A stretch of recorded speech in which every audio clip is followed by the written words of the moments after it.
ಚನ್ನರಾಯಪಟ್ಟಣ ತಾಲೂಕಿನ ಗಡಿಗ್ರಾಮ ಕೆಆರ್ಪೇಟೆ ತಾಲೂಕಿನ ಬೋಳಮಾರನಹಳ್ಳಿ ಕೆರೆಗೆ ಆಟೋ ಪಲ್ಟಿಯಾಗಿ ಬಿದ್ದಿದೆ. ಆದರೆ ಆಟೋ ಚಾಲಕ ರಘು ಸಿನಿಮೀಯ ಮಾದರಿಯಲ್ಲಿ ಪ್ರಾಣಾಪಾಯದಿಂದ ಪಾರಾಗಿದ್ದಾರೆ. ಆನಗೋಳದಿಂದ ಬೋಳಮಾರನಹಳ್ಳಿಗೆ ಪ್ರಯಾಣಿಕರನ್ನು ಕರೆದುಕೊಂಡು ಹೋಗಿ ಗ್ರಾಮದಲ್ಲೇ ಬಿಟ್ಟು ಹಿಂತಿರುಗುವಾಗ ಈ ಅವಘಡ ಸಂಭವಿಸಿದೆ. ಕೆರೆ ಏರಿ ಮೇಲೆ ತಡೆಗೋಡೆ ಇಲ್ಲದೆ ಇರುವುದೇ ಆಗಾಗ ಈ ರೀತಿ ಅಪಘಾತಗಳು ನಡೆಯುತ್ತಿವೆ. ಆದರೂ ಸಹ ನೀರಾವರಿ ಇಲಾಖೆ ಅಧಿಕಾರಿಗಳು ಮಾತ್ರ ಇತ್ತ ಗಮನ ಹರಿಸುತ್ತಿಲ್ಲ ಎಂದು ಬೋಳಮಾರನಹಳ್ಳಿ ಗ್ರಾಮಸ್ಥರು ದೂರಿದ್ದಾರೆ. ಕೆರೆಯಿಂದ ಆಟೋವನ್ನು ಸಾರ್ವಜನಿಕರ ಸಹಕಾರದಿಂದ ಮೇಲೆತ್ತಲಾಗಿದೆ.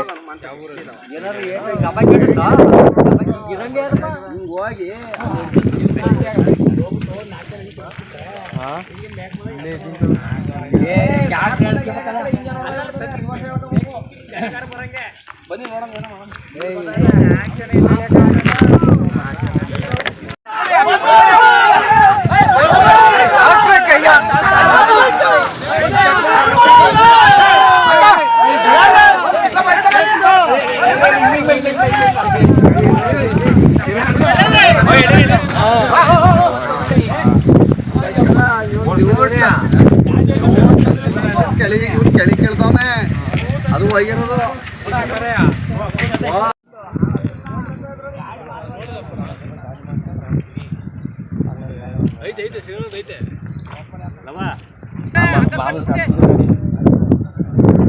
ಅಲ್ಲಲ್ಲ ಆನ್ವಲ್ದು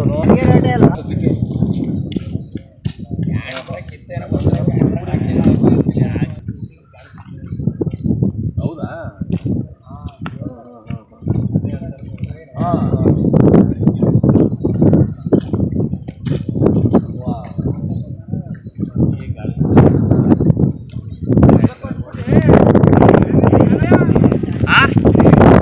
ಹೇಳ್ಕೋಬಹುದು.